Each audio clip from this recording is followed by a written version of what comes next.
Good afternoon, everybody, and welcome to the Oxford Seminars in Cartography.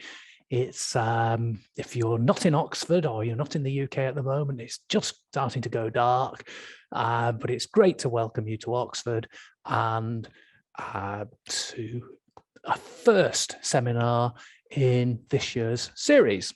So before we begin tonight, I'd just like to remind you that the Oxford Seminars in Cartography are supported by the Friends of Tosca, the Bodleian Libraries, the School of Geography and the Environment, the Charles Close Society, and Lovell Johns Limited. So we thank all of those for their generous support.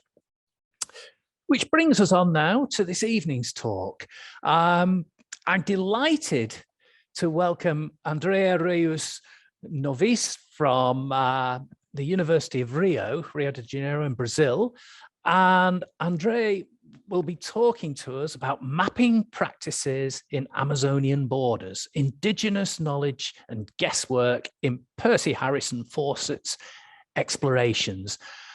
Andrea is not a stranger to Oxford. He certainly visited us before. He's attended a previous Tosca, so he knows what to expect. He knows you're going to be a lovely audience. And without further ado, I'd like to welcome André, and we very much look forward to your talk, André. Thank you. Thank you very much, Nick, for the presentation. And I would like to thank Liz and Nick for this invitation. It's a great pleasure to be in the Oxford Seminars in Cartography. And I'm really looking forward to discuss this ongoing project that I will present today to you all. Let me just share my screen. Today, I'm going to talk about, as Nick said, about the mapping practice in Amazonian borders, considering indigenous knowledge and guesswork in Percy Harrison Fawcett's exploration. Well, in his account about South American exploration, the British military Percy Harrison Fawcett described a conversation with the president of the Royal Geographic Society in 1995. The president invited Fawcett to his office and asked, "Do you know anything about Bolivia?" Born in Devon, Torquay, Devon, in 1867, Fawcett had already traveled outside the UK on different occasions. After his cadet years in Woolwich, he participated at the Royal Artillery Commission in Ceylon, where he met his future wife, Nina Ames. After returning to the UK and getting married in 1991, Fawcett served as an uncovered officer in Marrocos and had his first training on boundary surveying in Malta. When Fawcett's first son born, the family was in Colombo after a short period in Hong Kong. Despite all this experience overseas, Fawcett has a vague idea of South America. He could not answer the RGS president question, who continued to explain that although Bolivia is often imagined as the roof of the world, in his words, it also had an enormous area of tropical and plains, not yet by any means completely explored. Taking a large atlas from the side of his desk, the president would have said, "Look at this area. It's full of blank space because so little is known of it. Many of the river shows are guessworks." The president described the northern frontier between Bolivia, Peru, and Brazil, a region of rubber country where the potential wealth is enormous, according to him. During the early 20th century, the high rubber prices attracted investments and political attention to a region previously neglected by national states, arousing the question of what territory belongs to whom. Brazilian rubber pickers occupied the border with Bolivia territory, leased by the Bolivian Syndicate, a company founded in London in 1991 to colonize the Bolivian Alto Acre territory.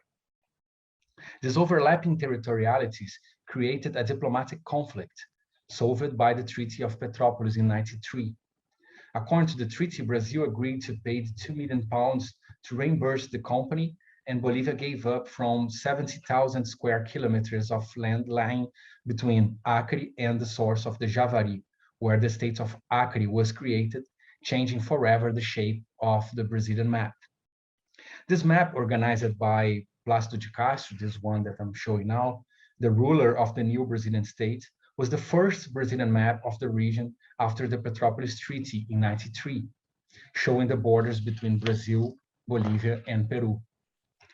After drawing this picture, the RGS president explained why he invited Fawcett for this conversation. Through its diplomatic representative in London, the government of Bolivia has requested the Royal Geographic Society to recommend an experienced army officer for the work on Bolivia's behalf. As Fawcett completed the RGS courses in boundary delimitation, the president invited him to travel to Bolivia in '96. The explorer accepted the invitation, arriving in La Paz in June to organize the border exploration and mapping in different Amazonian rivers. The conversation between the explorer and the RGS president was published years later in a book with Fawcett Travels account, organized by his younger son, Brian, in 1953. Fawcett's disappearance with his older son in 1925, looking for a lost city in Brazil, called the attention to his history in a context when the culture of exploration has been reinvented and reenacted in the realms of popular culture. His book stimulated a series of novels and even contemporary mainstream film productions. This afterlife of exploration culture often reproduced an heroic narrative, which, according to Felix Driver, placed the explorer as a central character and understand exploration as an individual drama performed in extraordinary circumstances. If Cook charted the Pacific and Livingstone explored the African continent, Fawcett, as a 20th century explorer, filled the blank spaces in the Amazon. The celebratory narrative of exploration are often interlocked with colonialist gazes to the history of cartography. The idea that local maps were full of guesswork and that it's up to the British explorer to shed light on uncovered territory is a current discourse in many traditional and contemporary accounts on map history. As stressed by Matthew Edney in his critique to the idea of cartography, mapping is understood in these accounts as a practice performed, and I quote, in quite unrealistic ways, with a restricted set of practices, specific practice, often mediated by instruments. Photographs from Fawcett's first expedition can easily be used to reinforce this myth, showing an explorer alone with his theodolite in the middle of the forest or accompanied by a distinguished party who helped him to operate scientific instruments. However, other photographs could suggest that less recognizable scientific practices were constitutive of Fawcett's map making. The register of his encounter with indigenous people and the use of local labor to cross river basins demonstrate that his exploration and mapping process depends on a series of cross-cultural exchanges. In order to approach Fawcett's exploration and mapping process as collective endeavors involving different individuals and representational practices, I wrote a project to investigate history of exploration in his archives at the Royal Geographic Society and the National Archives. Thanks to the Brian Harley Fellowship Scheme and the Brazilian support by CAPES, I could visit Fawcett's archives from December 2019 to March 2020. And it was when I met Nick in Oxford for the first time. And actually my paper today will present some findings of this ongoing investigation. In order to approach some Percy Fawcett's mapping practice, I will present 3 explorations conducted by him between 1996 and 1910. So the first exploration was performed at the River Acre during the 96 and 97 and was Fawcett's first expedition in Bolivia. The results were presented in the map Frontera del Norte, an object with 14 per 30 inches depicting important sources for border delimitation with Brazil, such as a tributary of the Abunã River. The second example is the expedition to the River Verde, performed between 97 and 98. The expedition seeks to map the sources that appears as essential references in the Treaty of Petrópolis, and it results in 2 maps, River Verde from 98 with 19 per 14 inches, and Source of the River Verde, producing 99, depicting the region with 22 per 26 inches. Finally, the third example, we approach the exploration of the River Heath, performed in 1910, which resulted in the map Exploration of the River Heath. which is the bigger object in Fawcett's map collection, portraying the border between Bolivia and Peru in 44 to 32 inches. It's a quite big map and that occupy all the table in the Royal Geographic Society archives. So by exploring the controversies of these three explorations, I would like to argue that rather than an individual practice mainly mediated by instruments, border mapping was also a set of practices full of guesswork and cross-cultural exchange, demonstrating the complex character of knowledge-making in colonial conditions. As Capil Hyde called attention in his claim to relocate modern science, we should challenge the common belief that modern cartography and the surveying practices on which is based are purely Western inventions introduced in the rest of the world in course of European colonization and expansion. Considering how scientific protocols face process of negotiation and accommodation that are far from being unidirectional, this paper seeks to explore the production and reception of Percy Fawcett maps during his performance as a chief of Bolivian Boundary Commission. So my first case here is the River Acre. The River Acre exploration aims to map the source of the river Iquiri and Rapiran. This is the main aims of the exploration. These rivers were pointed out as fundamental reference for the international limits between Brazil and Bolivia in the 6th paragraph of the Treaty of Petrópolis. However, no border commission has established previous landmarks in these sources. To arrive in the region of the River Acre, Fawcett left La Paz and crossed the Altiplano to the River Beni. After passing through Hurebanaki, he spent another 3 weeks journey downriver to achieve Riberalta in 28 August 96. According to him, this forest region were more remote than La Paz than England. After some weeks planning how to plot the frontier, Fawcett left Riberalta on September 25 in a small battalion accompanied by, and I quote, 6 Ishimas and 8 Tumupasa Indians, a steersman and a young armed officer. During all the journey, Fawcett complained about the absence of instruments. The Minister of Foreign Affairs introduced Fawcett to said to Fawcett to obtain the requirement equipment on the Beni, but no instruments were available when he arrived in Hiranabaki. A Bolivian colonel called Ramirez stressed that you don't need to worry about them, the instruments. They will be ready for you in Riberalta with General Pando. Once in Riberalta, Fawcett met General Pando, former president of the Republic and delegate of the Beni province, who helped him to decide the route of mapping expedition.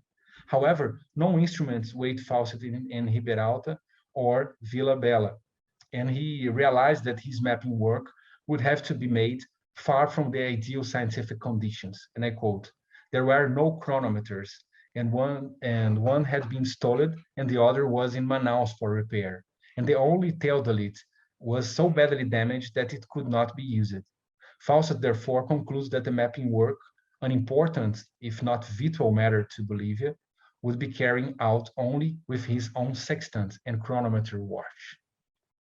Looking to Fawcett's original map and reports from the border work, it's possible to find different methods to define the longitudes of places and border landmarks. In the map, Bolivia La Frontera del Norte, signed by Fawcett as an engineer of the Border Commission, the captions distinguish 2 kinds of dots determined by occultation and chronometer, as you can see here. The tables from his diaries reveal many methods to determine longitudes using triangulation, telegraph, geodesic transverse, and even the deductions from old marks. Some longitudes were classified as undetermined. In fact, Fawcett's map had few red dots representing places that the explorer supposedly determined the coordinates to produce his map. The explorer did not travel a significant part of the river depicted in the representation, and many sections were represented by dotted lines. The caption is explicit on the guesswork involved in this practice, and I emphasize here No se debe poner gran confianza en líneas pontuadas, and it means do not trust in dotted lines. Important rivers, such as the River Negro, were portrayed with dotted lines, and the sources were mapping using pictorial representations. Faust does not explicitly mention how he got information on general directions of the rivers, but is probably connected with older maps and local interviews. In his narrative, Indians were not often mentioned as sources of information and were mainly portrayed as weak companions or hostile obstacles. For instance, during the path to Abunã, Faust reports that 5 Tupumasa Indians returned to Riberalta with fever, and he followed the trip with a young Bolivian and 3 Indians. Those 2 subsequently died. However, some archives traced can show other changes carried out between the Indians and the Border Commission. Along with Fawcett's reports of coordinates and cartographic methods, I found a list of river names with their respective meanings given by the local tribes. The document's nomenclature of the river between the Aqueri and Abunã and their meanings show how the Indians people named the space describing their continents. The river Iquiri, or Quimbatira, was named, has many broad leaves. The river Acre, or Aqueri, would be the river full of sticks from which the arrows are made. And the river Caipora would be the river of cotton, for instance. In his writing, Fawcett regrets how, and I quote, someday the old nomenclature may be forgotten, a loss in areas where strategic minerals are sought. Knowledge transfer is a central goal in exploration, and it could be done with elementary practice, such as the collection of river names in this case. The source of the Inquiri, the main task of the Border Commission, was placed in Fawcett's maps, and its direction were described in his tables. Fawcett, however, does not report details on the producers, on the procedures to obtain this data, and the sources depicted with pictorial strategy was silenced in printed version of the map. In a report to the RGS, Fawcett described the difficult task to determine the sources. At the highest point, the river is frequently not more than 1 meter width when it's fair flowed, and it becomes difficult to identify the mainstream owing to the numerous small streams. It was not by chance that the data was ignored in later negotiation. Fawcett summed up the results of the explorers in the willingness of Brazil to accept the Alto Acre as the frontier line from Bahia west, a direct line from Bahia to the source of the Rapirã, and then the course of the river to the Abunã to the west. Nevertheless, he admitted that the Inquiri disappears from the treaty because its position was misunderstood, according to him. That's here. We reported that the Joint Commission would put up a frontier mark in 1911. This later exploration was headed by Herbert Edwards, another exploration from the Royal Geographic Society. Edwards explicitly states that he based his 1911 exploration on information gathered by Fawcett in 1907, but he found different data about the Abunã tributaries. The Iquiri sources were placed in another tributary, and the meanings of the rivers were considerably different. Rather than a river characterized, this is here the list of the meanings with the rivers provided by Edwards. So rather than a river characterized by broad leaves, the Inquiri, for instance, was classified as river of love, as you can see here. It's impossible to know why the meanings collected by Edwards in 1911 diverged from those collected by Fawcett in 1907. Perhaps the Indians were just mocking the explorers. Another hypothesis is that Fawcett and Edward visited different tribes. The region of Abunã and Acre is considered a crossroads of indigenous language, with influence from both Tupi-Guarani trucks which circulated in Brazil, and from Quechua, another language that circulates in the Andes. Anyhow, Edwards described with more detail his dialogue with the Indians to determine the primary source of the Iquiri. And I quote, at the source of the river Iquiri, or Aluya, we were able to get in touch with the chiefs of a neighboring group of Indians.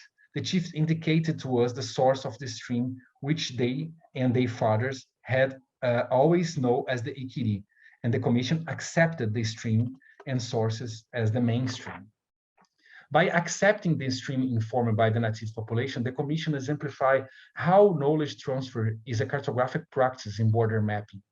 Edwards' detailed description of the relationship between river names, size, and attributes is another example of negotiation with local categories and ideas. The ending "ri" would mean river, while "ran" would be the stream. With crossed lines along rivers, the explorer seeks to portray saltos, waterfalls, and cachoeiras, rapids. And this translation process of category were sometimes noted in drafted maps produced between the field and the publication at the Royal Geographic Society. The information collected at the field faced the process of accommodation at the RGS offices, excluding and selecting some data to improve map images as a scientific device. And you can see here some translations made by Edwards. So this brings me to my second case about the River Verde.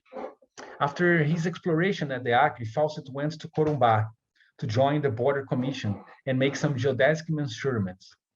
In many opportunities, Fawcett explicitly demonstrates his disinterest in technical procedures in the mapping process. Referring to this period in Corumbá, he stated, and I quote, "There is no need to describe a frontier survey. One is much the same as other, and what makes interesting are the initial happenings, not the tedious routine of the work itself." It's a shame for any researcher that is looking for his mapping practices in the archive. Thus, Fawcett decided to leave a colleague to represent the technical portion of the commission at the formal erection of the permanent marks and take an English colleague and half dozen of peons to discover the true source of the course of the mysterious Verde, in his words. The controversy over the source of the Rio Verde has accompanied diplomatic agreements between Brazil and Bolivia since the second half of the 19th century. Following the provisions of the 1867 Treaty of La Paz, a commission of Brazilian and Bolivian from 1873 erroneously take as a source of the Verde an entirely different streaming, the River Turvo, you can see here down. In the Treaty of Petrópolis, this boundary was kept without mention to correction. However, there were rumors that the source had been mistakenly placed on official maps. Thus, in 1997, a year before Fawcett's trip to the region, the Chancellor Rio Branco from Brazil and Cláudio Pinilla from Bolivia signed instruction asking for explorations to the source of the River Verde by future border commission. Fawcett then, and I quote, decided to clean up the embarrassing dubs concerning the Verde, producing new maps depicting a portion of the frontier with vital interest for Bolivia. According to Fawcett, the Brazilian Commission declined to supply a representative, and the Bolivian party left Corumbá to the old ruins of Mato Grosso to assess the River Guaporé. They made a journey in the Guaporé and entered the Verde in its confluence, where there was one older border mark. Since the party entered the River Verde, Fawcett started to describe the difficulties related to sandstone hills, deep gorges, and endless cataracts. According to Fawcett, and I quote, "Peons were unable to carry more than rifles and ammunition, they hammocks and theodolites in this terrain. As mobility became very problematic, the party decided to abandon the food and trust in what they could find to eat. It was, and I quote, little enough we can take with us of the instruments, and we can't leave them behind," wrote Fawcett. Once again, Fawcett was struggling to adopt scientific practice in a hostile environment. As the party moved up, the river had a coarse green grass covering its bed, which, according to Fawcett, so unpleasantly affect to its taste that neither fish live in its water nor game in the surrounding forest. The frontier work was then carried out by a starving team carrying heavy instruments, as demonstrated by the photographs from this expedition as this one here. Anyhow, Fawcett's reports provide strong celebratory narratives about this mapping work. According to him, and I quote, tremendous efforts was needed to make observation and make a triangulation connection to with the river, with the Villa Bella. But the work had to be done, and our suffering would be no propose. If the river was the boundary, Fawcett continues, it was essential to map it with complete accuracy or ruin the whole purpose of the expedition.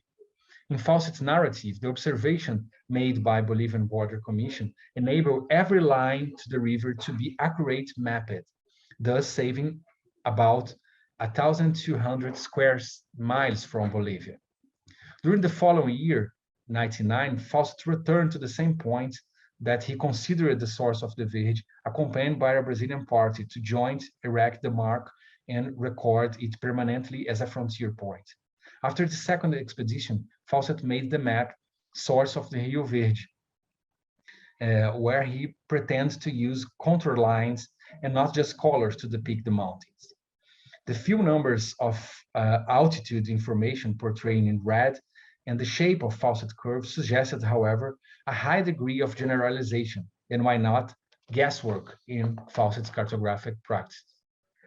The reception of Fawcett maps on the course of the River Verde also demonstrate its limitation in the application of geometrical cartographic practices. According to Brazilian General Sebastião Cláudio de Oliveira Cruz, in a newspaper comment on subsequent treaties between Brazil and Bolivia, suspicions regarding Fawcett's mapping practice was established soon after the circulation of his documents.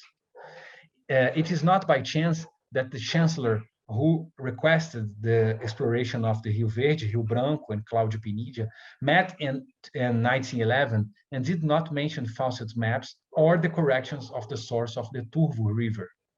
According to Cruz, and I quote, anyone with any geographical culture reading the documentation referring to the survey work on the River Verde in 1909 will immediately be dominated by the suspicion, almost certainly, of the improbably work carried out at that time. Fawcett's map is therefore seen more as a rhetorical images for willing allies than the accurate and heroic work he celebrates in his accounts. In the Brazilian military version, Fawcett carried out the 1980 exploration without communicating with the Brazilian Commission. In 1999, Fawcett returned to the same point he had chosen for the source, now accompanied by the Brazilian Commission. However, Fawcett would have broken exploration protocols by going upriver by land, while the Brazilian Commission followed the river. The Commission fell apart by taking two different paths, which also stimulates a series of questions for Brazilian forest chancellors. Debates about the appearance of the River Verde stayed alive until 1946, when a Brazilian party corrected its position and produced new maps. The mistake committed by Fawcett is recognized by his son, Brian, in a footnote in his book. After many celebratory sentences about the accuracy of the border work in 1999, the editor added, after all the suffering here, my father would have been bitterly disappointed had he known that what he took as the source of the Verde was not the true source at all. He followed what appeared to be the main stream, but the Verde is a river of many small branches, and one of these opened out in a wide body of water not far from its mouth. The true source was discovered by Coronel Bandeira Coelho in 1945, some distance to the southwest of my father's position. The practice to chosen what appears to be the mainstream do not seem to so far to what Fawcett's name as guesswork, so common attributed to local maps. Fawcett was an essential source, actually, for Brazilian maps in the first decades of the 20th century. And even the Brazilian explorer Marechal Cândido Rondon mapped the source of the Verde following Fawcett's position in 1935. After 1945, however, any Brazilian map portraying the source of the River Verde based on Fawcett's location will be making an unforgivable mistake, according to General Cruz. The Brazilian military quoted the map of Mato Grosso published in 1952 by Rondon, placing the sources with its new directions. The sources placed by Fawcett so were progressively abandoned in maps and treaties in South America. So my final example was the River Heath, and this exploration was performed in 1910 when the explorer was preparing the delimitation work for the River Heath, one essential reference for the border between Peru and Bolivia, with a treaty in 1999. In contrast with previous exploration at the River Acre, here Fawcett reports a constant, actually Fawcett do not present this constant presence of indigenous guides. In the Heath, the aim was purely exploratory, and according to Fawcett, the party had no peons or Indians to carry the instruments.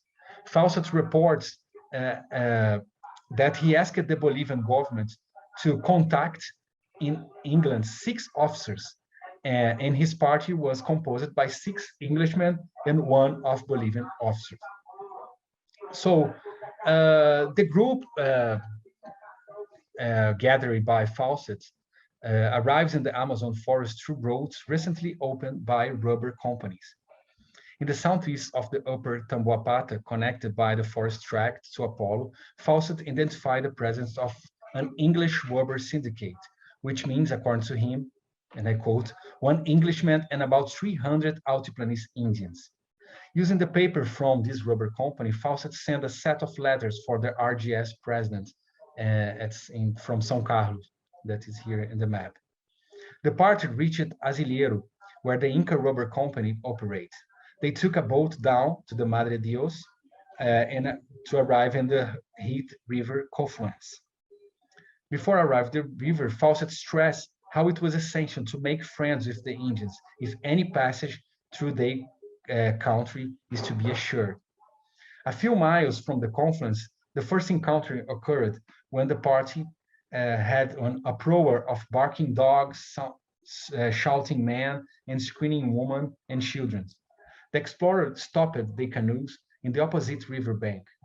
After surviving to the horrors attack, Fawcett could establish communication and be received by 30 Indians, the Guarayo Indians, accompanying them to interview the chief with the aid of a book, as Fawcett wrote. During this interview, Fawcett collected information about the Heath River, considering its navigability and connection with Tamboapata Valley. The Guarayos Indians helped the party make camp, and I quote, remaining in it all night and giving us yucca, banana, fish, necklace, and parrots. Fawcett displayed the plantation of the salvage using green dots to demonstrate how they are in almost every turn of the river. You can see the green dots here and in the captions as well. As the explorers moved upriver, they achieved more rapids represented with crossed lines. According to Fawcett, the party pulled the heavy canoes over no less than 120 times. In the upper river, the party meets the Echoas or Chinchiguawas Indians. These Indians used trees to make rustic camps on the riverbank and would have informed Fawcett to the proximity of the Tamboapata Valley. And I quote, I knew that we could not be far from the Tamboapata River, so was not surprised to learn from the salvage that it was close by. Fawcett was surprised by the short distance between Indians and rubber pickers, and one of the main results of his expedition was to show that the Heath ends within 2 leagues of the upper Tamboapata. By depicting the boundary between the civilized and the barbaric world, Fawcett map reports his map reports the imminent transformation that would take place in Heath valleys in the coming years. Writing a letter from the president of the Royal Geographic Society in 3rd October 1911, Fawcett stated that the region was very rich in rubber, and, I quote, it only requires judicious managers of the Guarayos to ensure a most lucrative business.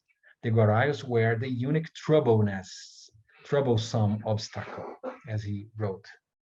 The information collected by Fawcett circulated in his papers and talks at the Royal Geographic Society, and the comparison between his original maps and its printed version demonstrate a process of accommodation and selections of geographical knowledge. The Indians were still classified as hostile, and their plantations were excluded from the printed maps. The number of waterfalls and their visibility were reduced in the second version as well. In contrast, rare information was provided on the practice to produce the map, which once again faced many problems according to Fawcett's reports. For instance, the source of the heat was not obtained using astronomical data due to, and I quote, the persistent rain in the upper river. The rain made astronomical observation unfeasible, and the position of the source was dependent upon the compass and that reckoning. Fawcett claimed that these findings would compel modification in the treaty, consider that there is no probably any great errors in the coordinates. However, the Peruvian Commission, headed by another British explorer from the Royal Geographic Society, Mr. Woodruff, disagreed on the accuracy reported by Fawcett. The Commission met in 1911 in Suches, but Fawcett reports to the RGS President that the Peruvian Commission arrived and proposed restarting the mapping process using triangulation method. It messed us up, wrote Fawcett. A few years later, Fawcett wrote about this episode in an article published in the Peruvian newspaper, the West Coast Leader. The answer given by Woodruff provides us with a first trace of the reception of Fawcett's map. The colonel regrets that the commission were not able to agree about the methods for triangulation work and challenged the utility of Fawcett's map. I quote, I suppose a fair general test of a map may be taken as its usefulness for the purpose for which it was designed, and that a boundary map should contain sufficient detail to enable the boundary to be demarcated. When I was in La Paz in April 1912 to discuss the northern portion of the boundary, Colonel Fawcett completed map was produced. With his map lying there on the table and an agreement was signed by the Bolivian Commission, officially accepting the map produced by the Peruvian Commission, because quite apart from any question of accuracy, his map did not give the information required by the subcommission to enable them to place the boundary marks. What has Colonel Fawcett to say to this? It was quite of a fight and a controversy between them, and I found many letters on this controversy as well. So if Fawcett's map was not well received in the negotiation of boundary in South America, his reports also raised question among members of the Royal Geographic Society. Writing to the editor of the Geographical Journal on 19 April 1911, a gentleman called Reynold Enoch challenged Fawcett's statement that he took English non-commissioned officers in place of natives. Enoch explaining that he traveled a portion of the region and suggests that inviting an Englishman to deal with pack mules is about as reasonable it would be as to expect the Indian to drive a motor car.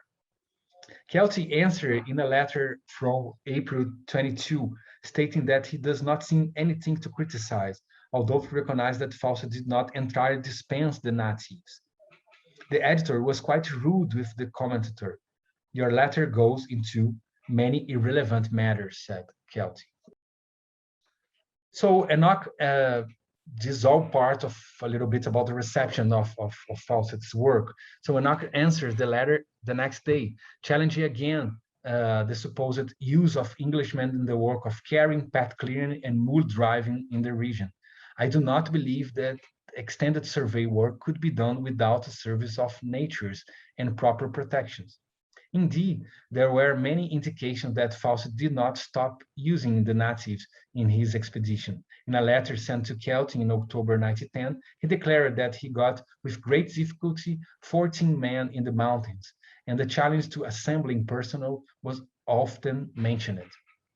These comments were not published in the Geographical Journal, but other criticisms and corrections to Fawcett's article have reached the pages of the journal. In May 1911, another letter arrived to Kelty, this time who wrote was the gentleman called Edward Heath. The correspondence stated that on the page 378 on the Geographical Journal published in April 1911, Fawcett declared that the river explored by him was named Heath in honor to an English explorer killed by the Salvage. Claiming to be American and alive, Mr. Heath started that he explored the region with Coronel Pondo, who named the river in his honor. And I quote, "I'm sorry, Major Fawcett had the impression," he stated in his article. The letter from the explorer of the River Heath was published in 1911 at the volume 37 of the Geographical Journal, and Kelty immediately wrote to Fawcett, and I could read this letter, and he said, "You may remember that in your paper you made him out to be an English and murdered him. He's all alive and he is American." So Fawcett's scientific rigors was well aligned with the afterlife of the culture of exploration, searching for an heroic and celebratory narratives without too much concern about data collection process. So just to conclude, I want to return to my initial point and commenting to his paper on cartography without progress 10 years after its publication, Matthew Edney dedicates a couple of sentences to avoid any misunderstanding about his claims.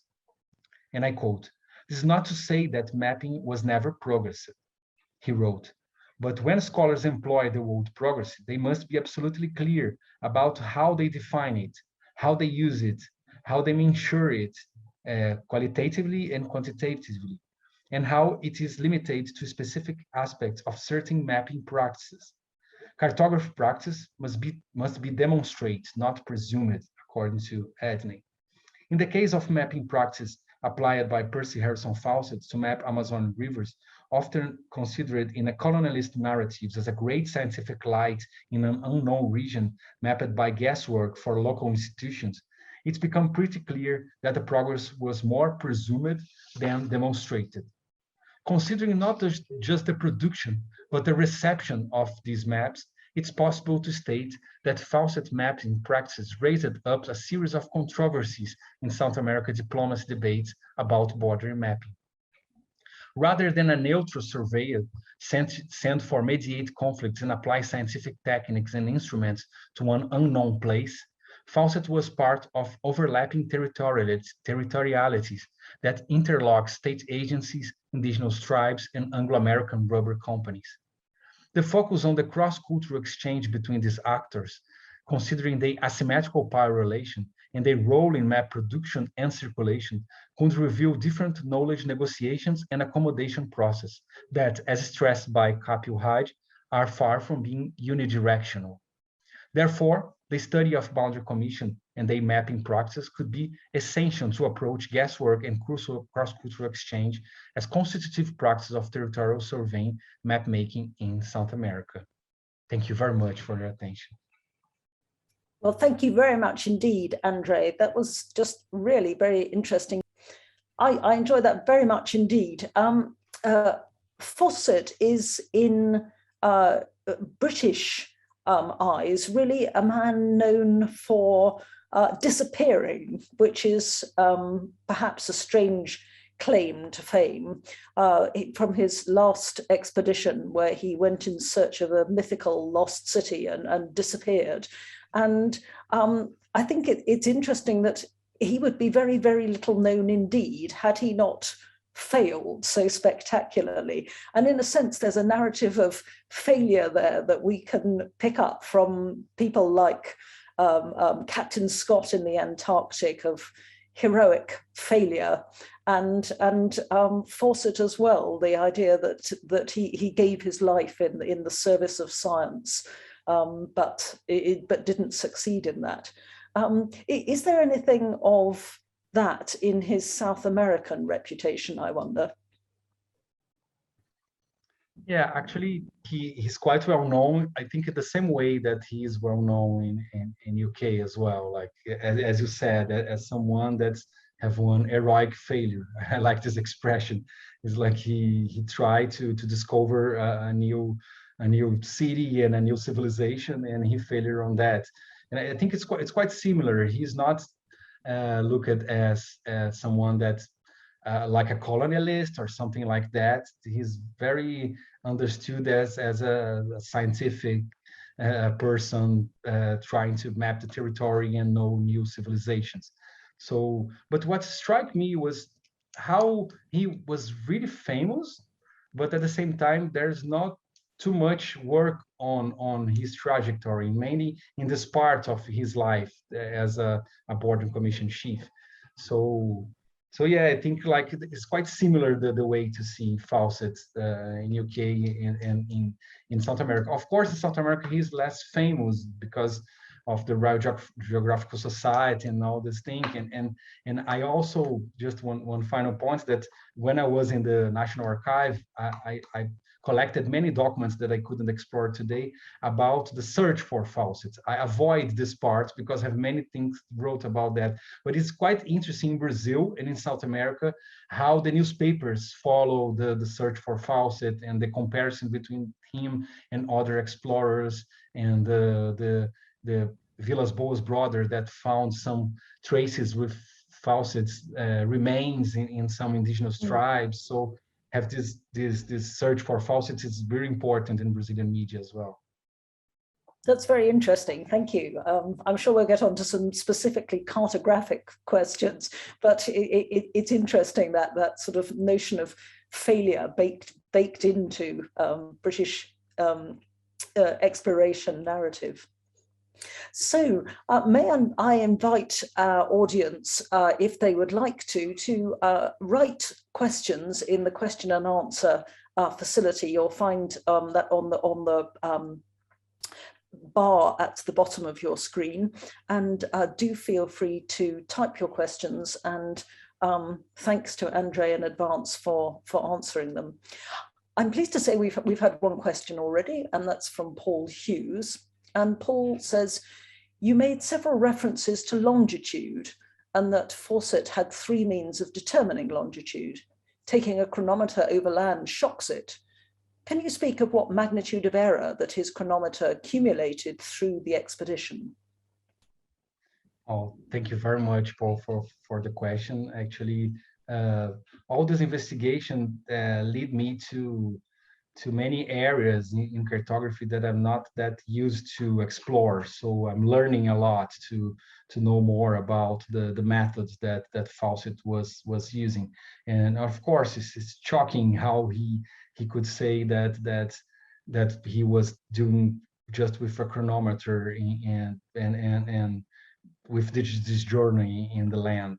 I really don't know exactly the magnitudes of the errors of Fawcett's chronometer, but sometimes I don't know. Chatting in the library with some colleagues, many people said to me that sometimes it was a guesswork, and he put chronometer to have a method to be there. So I'm not pretty sure. I have to learn more. It's why I'm really thankful for the question.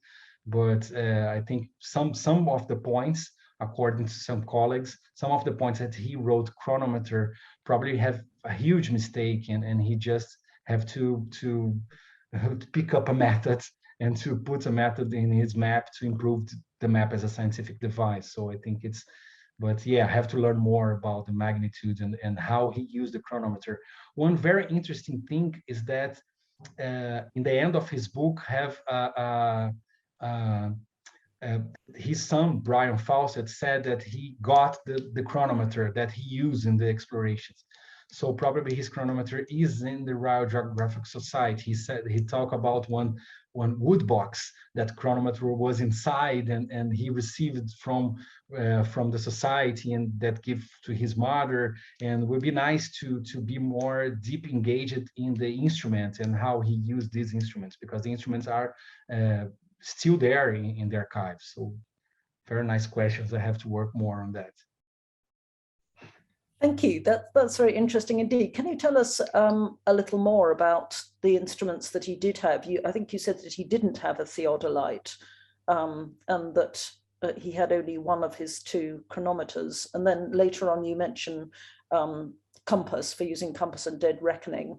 He also, presumably the party had at least one camera, because you've showed us some very nice photographs. Could you tell us a little bit more about that whole business of instrumentation and the value placed on these totems, if you like, of scientific cartography?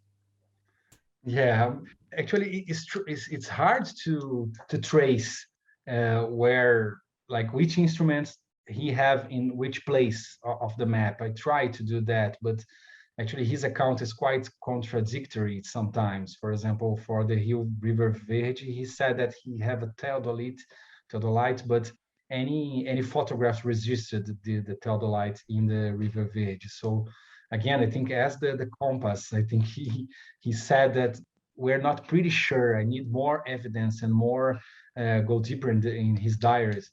But yeah, for me, the important thing, more in some sense, I'm more interested in the historiography than in the history. So it's interesting how the instrument appears in his narrative.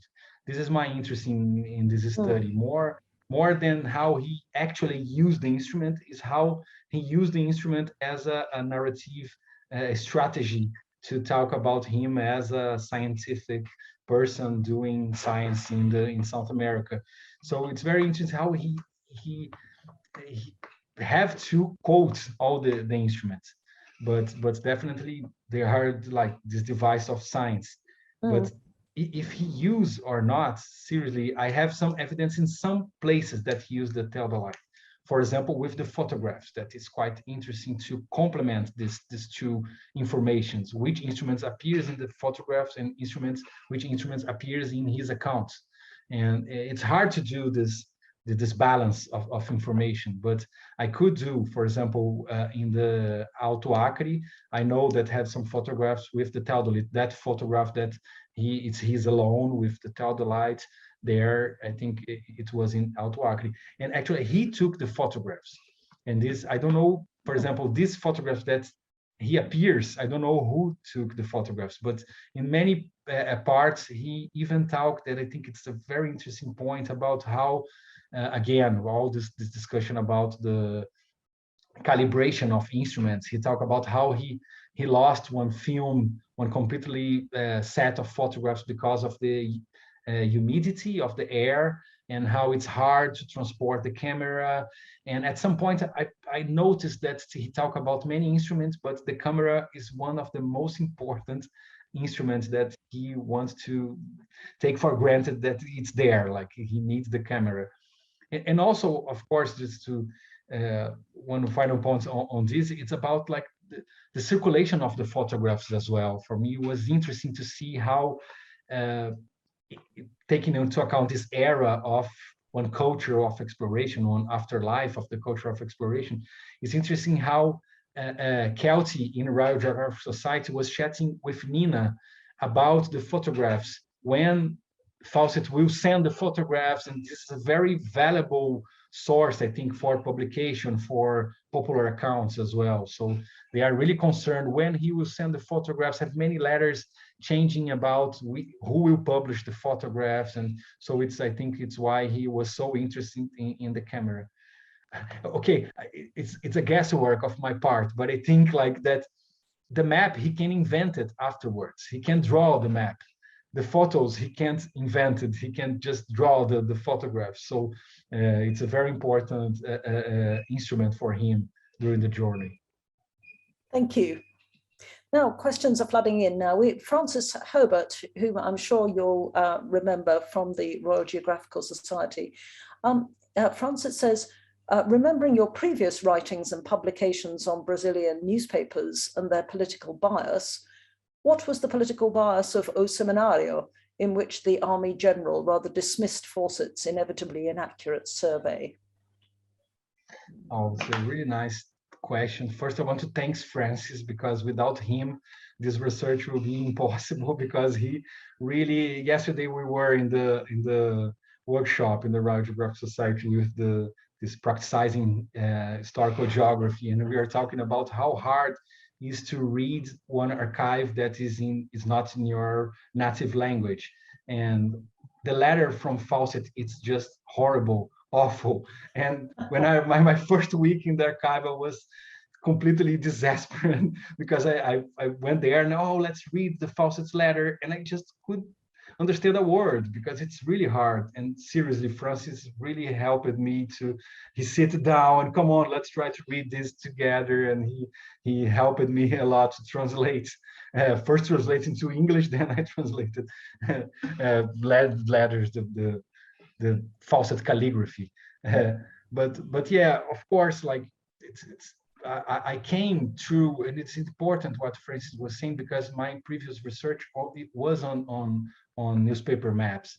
So perhaps it's why I'm so interested in this kind of pictorial representations as well, and how some schematic representations strategies were used even in border mapping, isn't it? Like, for example, the pictorial representation of the source of the river, and many other, the pictorial representation of the waterfalls. And I think I pay a lot of attention on that non-geometrical part, as Matthew like to say, of the map.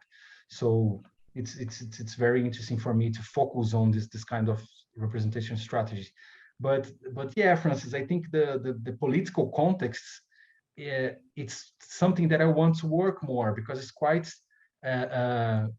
important to understand how have this, we can say, like white colonialism or something like that, have a colonialism, a not direct colonialism in South America made by England in the end of the 19th century and the beginning of the 20th century. Of course, we know that, but it's quite striking to look the quantity of rubber companies inside the Amazon in this period. So have a huge political context, and these things are completely mixed in his exploration, and of course, like he looked for many rubber companies places, and he discussed with this rubber company places, and he have letters talking with Kelty about how they can have profity with rubber companies and everything. And of course, but I think like that Francis also asked me about like the tendency of the newspaper, and of course, working with the newspapers, I have to reconstruct the context of each newspaper that I'm working for, and this is really important. Of course, the Brazilian newspaper are showing the Brazilian side of the coin in some sense, meaning with this military people contesting the Fawcett's work. So have a political context and a very strong political context between the newspapers as well. This is really important, Francis. Thank you. And is there any sense in which they are implicitly rejecting the narrative of the British reliance on scientific instrumentation and scientific method and technology? I'm just thinking that normally that is sort of in contradistinction to the natives, that insulting term, who don't have instrumentation. But of course, that there are a lot of other players in the region, the European colonial powers, the legacy states, the American companies who are coming in, who are part of that same modernist sort of worldview, as it were. And so it's interesting in a way that Fawcett's distinguishing feature, so his science and his instrumentation, doesn't actually set him apart from many of the sort of settler people and the Americans coming in to do business. It's a distinction that doesn't work against them. Yeah, exactly. Enough of me. I have continue. It's amazing, amazing reflection. A compliment from Rose Mitchell, whom I'm sure you know from the National Archives. And Rose doesn't have a question, but she just wants to thank you particularly for the way in which you pieced together all the different pieces of information. And she says it's fascinating for the way it gives different views. And I'm sure we we'd all like to thank you for your excellent illustrations. It's lovely to see the photographs and the maps, of course, but also the letters and sort of snippets from the printed sources. That was really very enjoyable part of your talk, so thank you for that. And a question here from Roger, I'm not sure which Roger. It says, the maps show quite remarkable detail of bends in the rivers and the position of rapids, etc. Have these been correlated with current satellite images to check their accuracy? And Roger thanks you in advance for your answer. Oh, thank you very much, Roger. And thanks, Rose Mitchell, as well. I have to say that Rose Mitchell was really helpful in the National Archives, and was amazing to meet her there. And also her paper, that's something that I will quote in the presentation, but I didn't quote, but her chapter about the borders and maps helped me a lot to organize these moments in the border mapping, isn't it? She divided in a quite nicely way 3 moments in the maps in the treaties, the maps in the field that have to correct, and then how the maps in the field transform the maps in the treaties. I think like the Rose Mitchell's chapter is a very important background in my presentation here today. So thank you very much for all the support. And yeah, Roger, I think it's have many details. I try to, of course, it's not my aim in this research to make like a test between the kind of, this is very common in historical cartography, isn't it? To take one old map and look if the map is correct and if the features represented in the map are really in that place. I try to avoid this methodology, but at the same time, of course, it's impossible. Just per curiosity as well, I stay comparing more recent maps with Fawcett maps, with Google Maps, with many kind of maps, and just to locate myself as well and where I am now in this Fawcett map, and this is really important. And of course, many things are not precise, but for example, the main waterfalls are there. If I go to the Acre River, if I go to the Admonan River, and I was looking the waterfalls, and it's interesting because with the Google Earth, you can go into really see more or less the waterfall in the river, and you can see that it's in the same place, like for example, Chocolatao and the many other famous waterfalls that Fawcett located are in the more recent maps, of course. But I also taking into account that some of the waterfalls, and this connects with other work that I'm doing about Brazilian historiography of indigenous maps, some waterfalls, and this strategy to portray waterfalls with crossed lines, I think some waterfalls he took from indigenous informations. I don't have any way to prove that, but at the same time, many rivers that he didn't visited, he didn't travel on, but they have the waterfalls there. So, and have many travelers from the 19th century that report this practice to sit with the Indians, make a draft map, and ask them to place the rapids and the waterfalls, because this is a fundamental feature for navigation in these rivers. So I think like some probably is a schematic representation, isn't it? Like as one Brazilian historian, Sérgio Buarque de Holanda, say, this is to allow to give the information to an experienced traveler and not to show exactly where is the waterfall. So this is important if we take into account these schematic strategies of representation as well. Thank you. And you mentioned indigenous maps there. Did the local people, in fact, have their own mapping practices pre-contact? Or is that something that we don't know? Yeah, it's something that it have been studied a lot. On one hand, we have like many people, archaeologists and anthropologists, working on specific ethnographic context to show like the graphic tradition of, for example, the Guarani tribes, the Guaraios, and have people doing very serious work on that, looking for ways to represent and looking for art, how they portray an art. This is something. The other thing is the travel reports that we have a lot.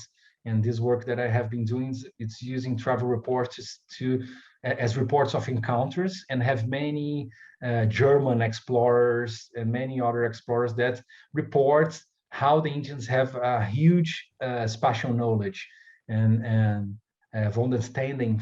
For instance, report how one Indian in the Xingu in the Amazon, like how he can portray with wood more than 70 tributaries of the river. So have many travel reports talking about this knowledge, and also drawing in the sand, and this kind of report that was quite common and writing together.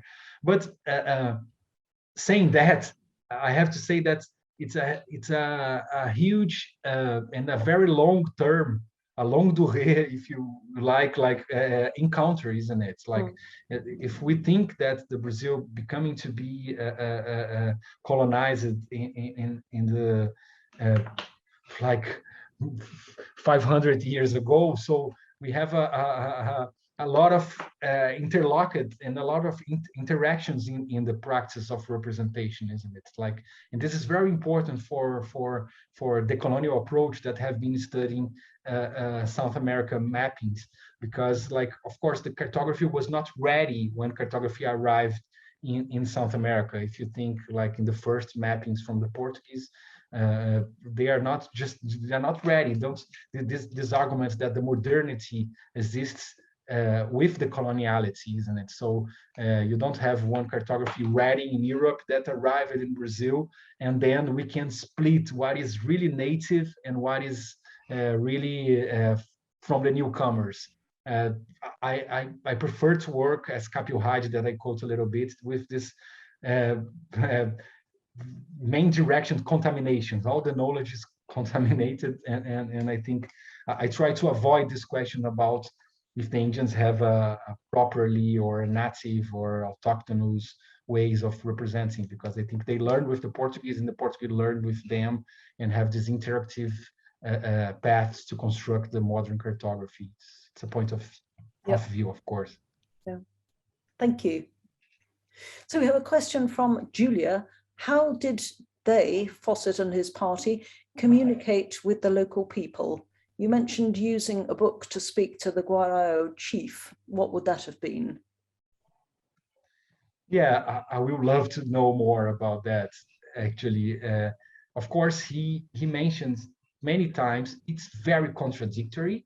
As I said, like, for example, in this controversy in the end, that he said, oh, I have just 6 British soldiers, but not, of course. People said, no, you have more people with you, of course. And sometimes he described it how he have a translator, like, and he in one passage he said that his translator could understand as well. So it's interesting to think about, like, the complexity of languages in this period, and it's something that sometimes we ignore. We think that, oh, the indigenous language, but it's indigenous languages, isn't it? And have many influences, like Erland Nordenskjöld is on Swedish ethnologist that works in the Amazon and many other parts. He talked about tribes that speak more than 3 languages in the beginning of the colonization, because they are already mixed and have a what he calls on Guaranization of the main tribes. I mean, Guarani is becoming the main language of South America before the colonization, and they have this amazing study about the circulation of words between the indigenous tribes.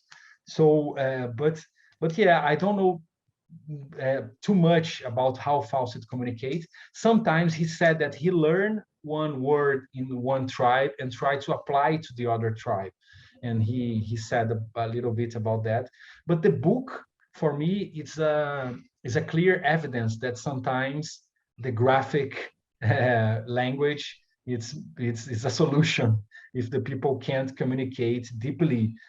So probably this is my imagination, please, but I imagine that when he when they present the chief to Fawcett, the 30 Indians, and he's seated there, probably he said that in this moment he was alone, and probably he took a book to draw the river Heath with the chief, and in this moment that I imagine, it's just my imagination, I imagine that Fawcett put cross located where are the waterfalls, where are the Choas Indians, and this kind of stuff. But of course, the graphic representation is a great way to communicate when we can't do it in the language.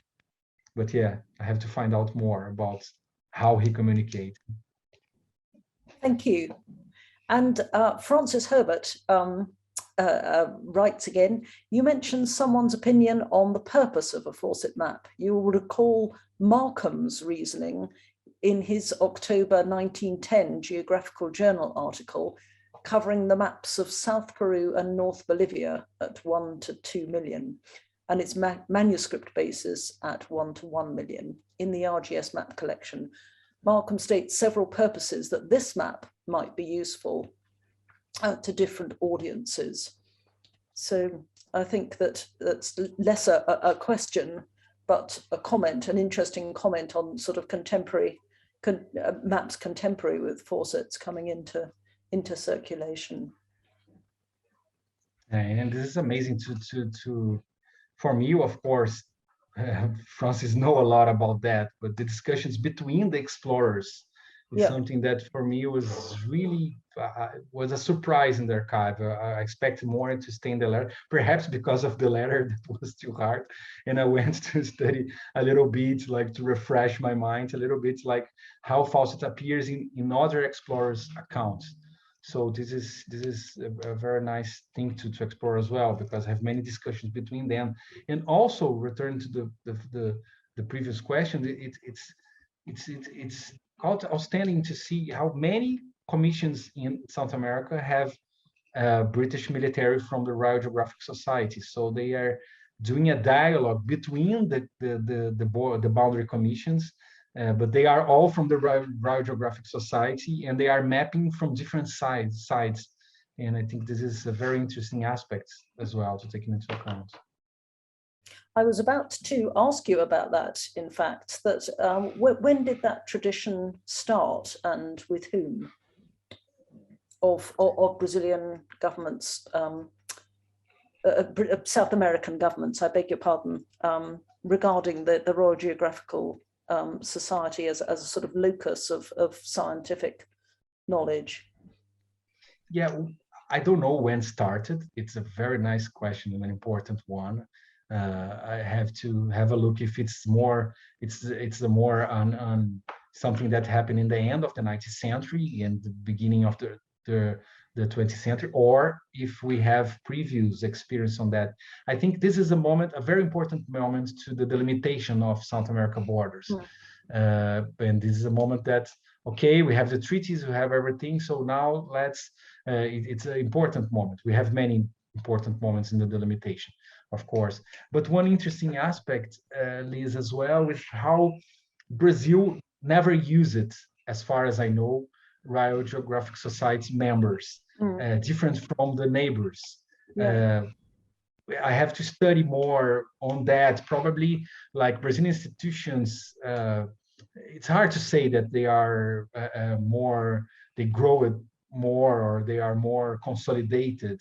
It's dangerous because each country have a very specific condition. So I have to know more about that. But it's interesting to note how Brazil was always defending his territory and have a very diplomatic activity, a strong diplomatic activity with Brazilians diplomats. For example, Rio Branco, this moment that appears in the paper, chatting with the Bolivian chancellor, he was a main character and he was responsible. We have him as like the guy that helped to draw the Brazilian boundary, because he was in all the border disputes, including other border dispute that I want to study one day with with British Guiana, that he was there. He was one of the, he missed it, but he won the majority of the border disputes. And he have this, it's interesting, I think we have a kind of tradition with many other diplomats to use old maps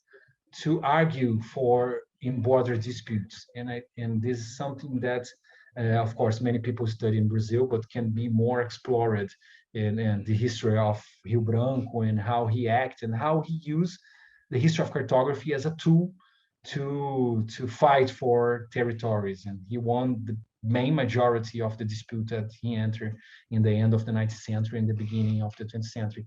So I think it will be very important to study each case, isn't it? Why in Bolivia they did that? Why in Peru they did that? I think in Argentina is different as well, because like the border commission between Brazil and Argentina don't have any overseas explorer, but it will be interesting to look at that. Even just one final point, I think like even to realize that Bolivia was like renting huge parts of its territory to rubber companies from US and UK.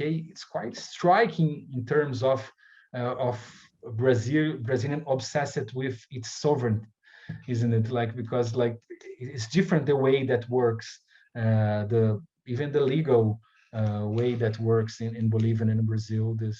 This rents of huge parts of the territory, and this is an interesting aspect as well. Thank you. Another question now from Roger, who identifies himself as Roger Bodley. I don't know whether he's related to Thomas of the Bodleian Library, and he is joining us from Tasmania. And Roger says, where would the watercolor maps have been made? In the field or back, perhaps in Lima, perhaps in London? Presumably they would have been tidied up from the on-the-spot notes. To get an idea of what conditions would have been like, Herzog's films Fitzcarraldo and Aguirre, Wrath of God, give a very good impression. Oh, that's an amazing question as well. Like as far as I know, the watercolor maps were made in La Paz, in the office of the Border Commission in La Paz, and he brings all the material from the field, and he made the maps. And basically all maps that I showed up were made in La Paz. And because they firstly they stayed in La Paz for the border negotiation with the diplomats afterwards. So but it's interesting, just two things, I don't know if that's related, but I was striking about which maps are writing in English and which maps are writing in Spanish. It's one other thing, because in the beginning Fawcett have many maps written in Spanish, for example, Frontera del Norte.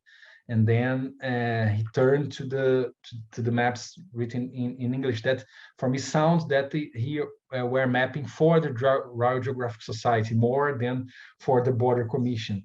But at the same time, I have reports, for example, this last one, that his maps in English were there on the table during the negotiations for the border in South America. So have to investigate each case, but probably all the maps were made in La Paz. Yeah. Thank you. Well, it's our last chance to ask a question in the chat. Otherwise, I shall thank André very much indeed for a really fascinating talk. Fawcett has been someone whom I've vaguely known about for decades, and it's very good indeed to spend some time with him. I'm sure that those who are familiar with him enjoyed your talk. I'm sure those who were not familiar with him or with the area of the world will also have been fascinated with this whole notion of conjunctions of different cultures and the kind of knowledge which is exchanged and sort of reified on maps, which it's our privilege to study. So I'm sure on behalf of the organisers and the audience, can I thank André very, very much indeed, and wish him every success with continuing that research and bringing it to publication, because it's going to be fascinating. Thank you very much indeed. Thank you so much, Liz. Thank you, Nick, as well, and you all. It was a great pleasure to share this, I have to say, ongoing project, because just to say that I really want to explore more now the Brazilian archives on faucets as well, because I have to go out to the archives on the Royal Geographical Society because of the pandemic, but I am back to Brazil, and I really want to complement these archives with the Brazilian view and the perspective on faucets from Brazil as well. But thank you so much. It was a great pleasure to share these ideas with you today. Thank you, and goodbye to our audience. Bye-bye. Thanks. Take care.